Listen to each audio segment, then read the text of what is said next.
Hi, welcome to the Healing Yoga Joint. Today I wanted to go over a few poses.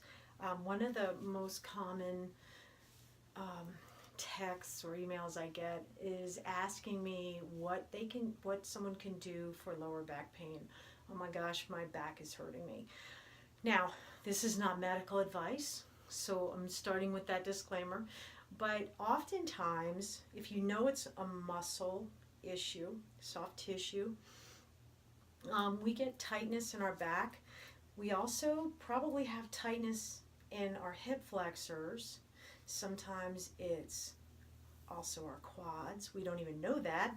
And our hamstrings are tight or loose. So what is going on here? Well, what am I doing right now? I'm sitting, right? We sit a lot. So when you're sitting, if we're not sitting right, we're, sitting not in our perfect yoga posture, right? We're getting tired, we're sitting at our desk. We also are sitting with our hands usually in front of us if you're on a keyboard and you're crunching over like that, right? Also, when you're sitting, my hip flexors, they're shrinking up, right? They're perpetually pinching. These quads also are shortening as our hamstrings actually are artificially stretching, lengthening. So from here all the way down, I'm sitting cross-legged on the ground. Picture yourself sitting in a chair. So this is our typical posture. I may be exaggerating a little bit, but probably not much, right? Okay, so what do I do when someone says, what do I tell them when someone asks me, oh my gosh, my back hurts, what can I do? All right, first thing I'm going to have you do is breathe, right? I like breathing. I like to encourage people to breathe.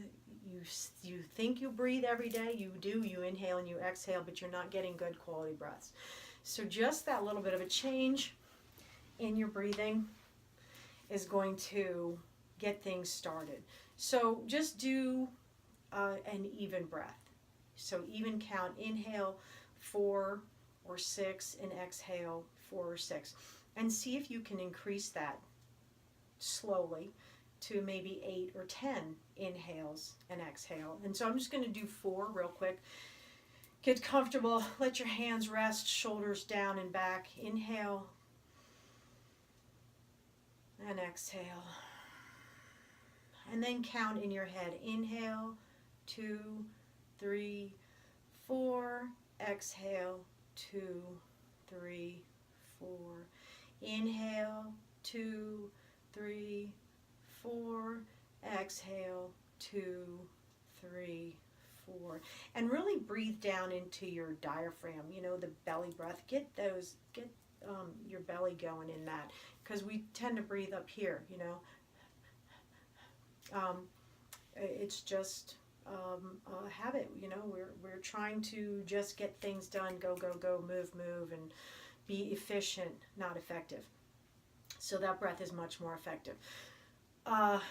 Okay, so what is that going to do for my back? Well, that's going to first start to help your muscles relax a little bit. Do that, try to do that set a timer on your phone, at least a minute. Okay, so I've been breathing for a minute now. What? All right, come down onto your back, knees up, feet flat. Try to keep in the screen. All right, so really tiny, small movement. You're just going to be moving your hip. All right, find your hips, your pelvis. You're going to move your whole pelvis.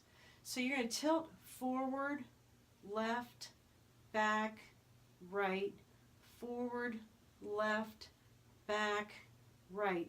Think of making a circle with your sacrum, and your sacrum is that flat horseshoe crab-shaped bone at the base of your spine, not your hips, not your pelvis. And if you want to Google sacrum, I'm going to use that a lot. It probably wouldn't be a bad idea. I need to get a picture in here and show you, right? And then once you've gone, let's say 10 times in one direction, start going in the opposite direction. So I'm I'm tilting my pelvis forward, right, back, left, forward, right, back, left. Small, right? I'm not lifting anything off the ground. I'm rolling it around. All right, so you do that 10 times each side. Inhale, bring your knees into your chest. Get a nice tight ball. Stretch out your back if you need to. Maybe rock side to side.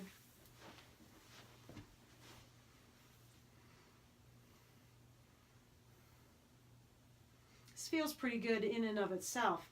If this is really hard on your back, keep your knees out farther. The more you pull it in, the more you're stretching. Let one knee come down. Take this other leg. Cross your ankle over your thigh. So this case, it's my right leg, so my right ankle is over my left thigh, just above the knee. This again is just going to be, you're going to decide for yourself what feels really comfortable. If you're really tight in your hips, your knee is going to probably be in really close. See how far you can take it out. Press it even with your hand. What is that doing? That's not a big back stretch. What that is doing is opening up this hip a little, because this hip being tight can also impact your back. So don't just think of your back. Think of your whole body almost every single time. And then bring it back in, both of them together, and then switch legs. Now I can tell you on me personally right now, this left hip is extremely tight. I've been working on it for a while.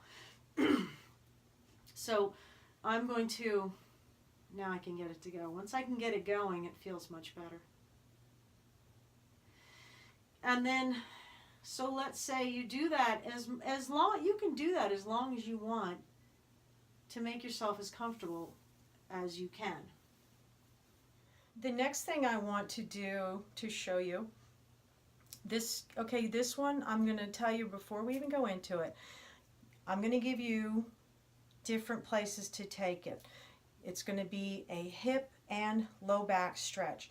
It can be a huge low back stretch if your back is very tight. Don't hurt yourself. This is not, there's no prizes in yoga, right? The prize is you're going to feel amazing and have this wonderful mind-body connection. So take your feet as wide as your mat. And my knees are going up. First, and then take them in together. So my feet are wide as my mat. My knees are knocking in together. All right? Just even align your back. Make it feel nice and long. Shoulder blades are down flat on your mat. Arms down alongside of you. Stay here, again, as long as you feel like. And then slowly bring your knees up. My feet are still wide. And then with your feet wide apart, let both knees fall off to one side. In this case, it's my right side. When I do that, I'm keeping my left shoulder on the ground. All right, so both shoulders are still flat on the ground. My left hip is coming up a little bit. My right hip is down. Both knees are falling off to the right. Both feet are on the ground and they're falling off to the right.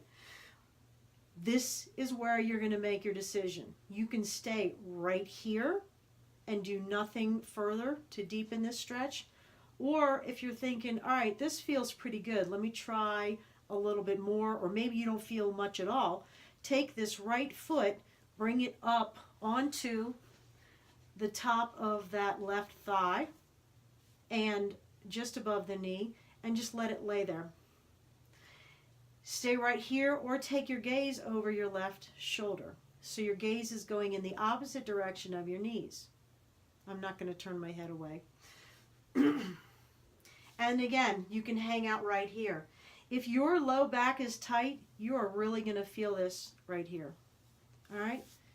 Slowly bring that down. Bring both legs up. Feet still wide as the mat. Knees knock in. Get a nice neutral spine. Get your hips nice and neutral again. Your pelvis neutralized. Maybe even lift up and move around. Move the flesh. Knock your knees in for a little bit. And then keep your feet nice and wide. And then drop both feet off to the left. I'm too close to the wall to do it here. But same thing on the opposite side. And then you can take your foot on top. So you can see my hip lifting here. It's arching my back a little bit, but it's not, I'm not arching my back. This is just the way my body is twisting, because it's a little bit of a twist, right? Because I'm sending my hips this way and my shoulders are staying down. So you can actually, if you're really tight, I've done this when I was extremely tight on one side one time, and I could feel it all the way from upper rib cage all the way down my hip and even down the outside of my quads. So this is a pretty big stretch. So if that leg on top is too much, remember, keep it on the ground. Then bring your knees up again, turn them in, get that knock knee again. All right, and all of this, you can repeat it on either side. If that just feels horrendous, don't even do it. Bring your knees in, give them a little hug, and rock yourself up. Okay? So then I have tilted my pelvis around. You're like, what about my back? Well, believe me, that tilting your pelvis, that small little movement, right? This is what your pelvis basically does. That is moving all those little muscles in there that just sit tight when we're just get stuck. All right, so that's a couple of easy ones. One super easy, fun, relaxing. I'm going to grab a block. Child's pose.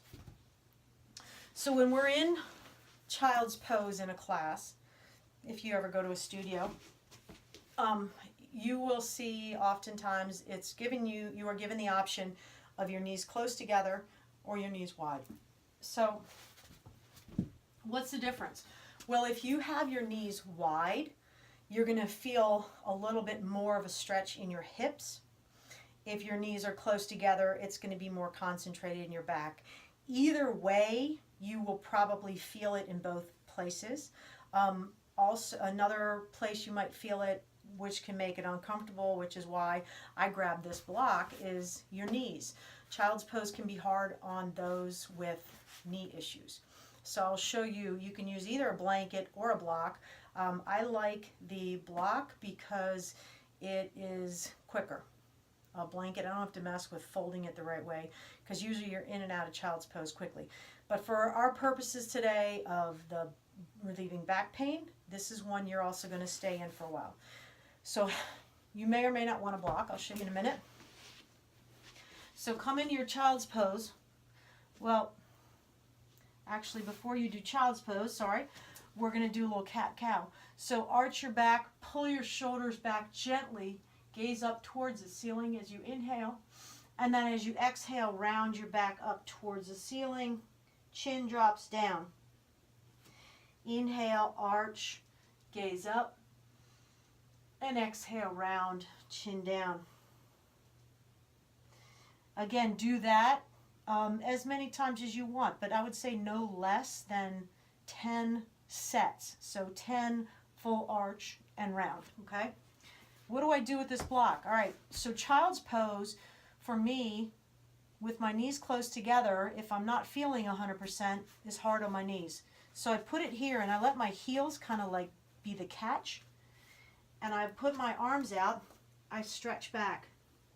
That way my heels can't go too close to, my hips can't go too close to my heels. That's where I run into pain.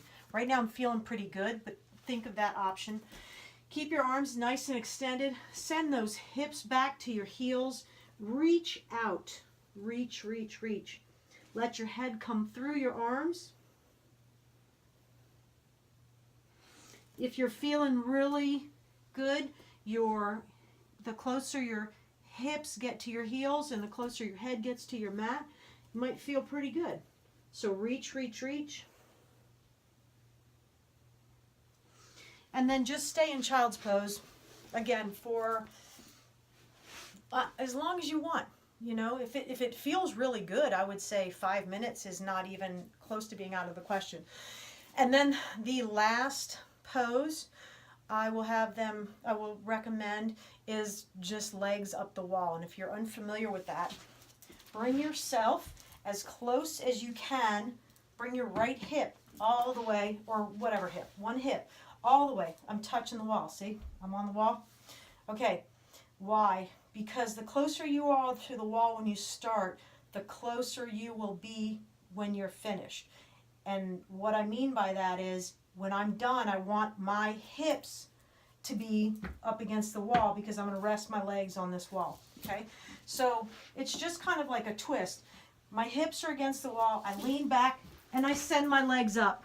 Okay, legs up the wall. Now, if I wasn't really close to the wall, I would have to do this Paul Blart Mall Cop scoot over to the wall, and it's not comfortable. So stay right here. See, I'm looking at you upside down. Stay right here. Not even kidding. Up to 10 minutes wouldn't be out of the question.